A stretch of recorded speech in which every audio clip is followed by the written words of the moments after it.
2, 1, go!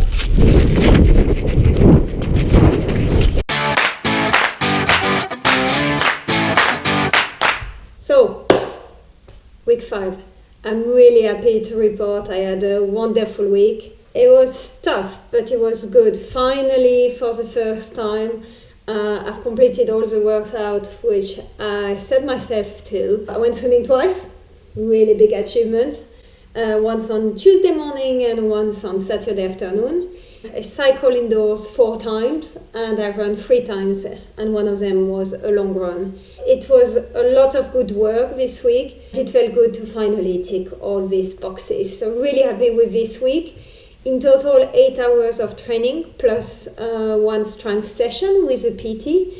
So it's quite a big jump from last week, but the body felt good and I got lots of really good sleep. So I was able to take that. Today I also wanted to talk a bit about running and how I train for running. Thinking about Ironman, it's a really long distance event and you have to run a marathon at the end, so 42 kilometers. You really have to prepare your body for going out a long time. It's not so much about speed, but it's about being able to maintain constant movement and not spending too much energy when you move forward.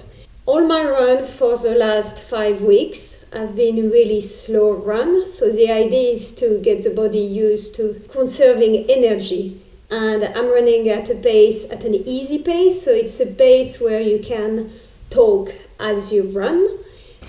This is a long, easy Sunday run, and here we found a really cute trail.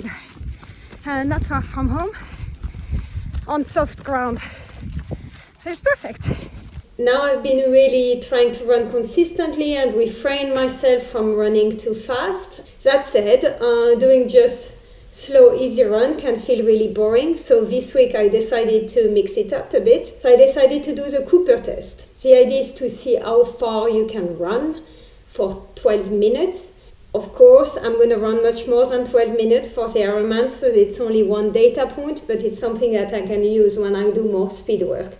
And also, again, it's fun to do something slightly different in your training. So we're going to do the Cooper test. How far can you run in 12 minutes?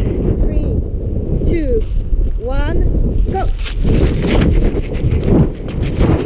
This test gives you an estimate of how much oxygen your body can take in and use while exercising at maximum capacity. So the higher VO2 max you have, the higher oxygen you can get in, the fitter you are. A big part of this is based on genetics. So some people will naturally have a higher VO2 max and some people have a lower one, but you can increase it just by doing some training. The reason, obviously, why that's important is because to function well, your muscles need lots of oxygen. So to be able to consume lots of oxygen makes you really fit and more efficient when you are running. I hate this. This is clearly not my distance. To be honest, this test was really hell. I think so. You go too quick and then you kind of settle into a rhythm. And after 8 minutes, you kind of reaches what becomes really, really hard. And I really wanted to stop. I really wanted to walk.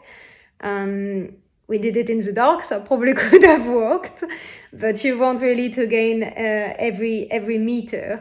And for 4 minutes you just hang on to dear life and you are really fighting and it really, really hurts. So, what did you do?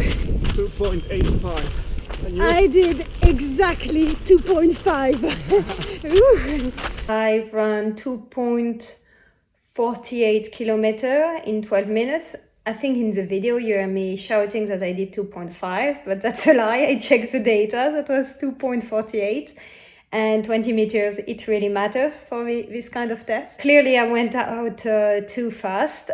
I think I had no idea how to pace it. And this year, I've only done, easy runs. So even just doing the action of running fast, I could tell my body was not used to it.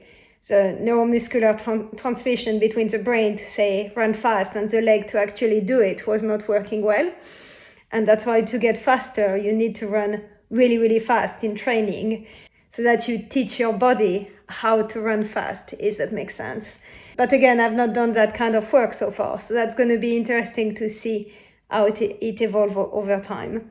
So based on this distance, I was able to calculate my maximal oxygen uptake, or VO2 max. So there are standard formula for that. I'm at 44.14 milliliter per kilo per minute. That sounds really complicated. But basically you can look at tables online and see kind of how you rank. So that kind of placed me above average if you look at the general population. But if you look at, active and people who are training, that's not so good. So elite triathlete, male, usually have a VO2 max of more than 80. Elite triathlete women, because there is a big genetical difference between men and women, I've one above 65. So again, I'm at 44. I think it's just to show you again, I'm not a superhuman. I'm just a really normal person. The good news is that obviously VO2 max is important and it kind of makes your life easier because you have a better base to start with, but it's maybe not as important as endurance sport where it's one of the many components. But it was fun. Well, fun, I'm not sure if that's the word. It felt like 12 minutes in hell. But interesting and definitely a good thing to vary the training. Cooper test, week 5, 2.48 kilometer. And I will probably try it again in 2 months and see how it evolves.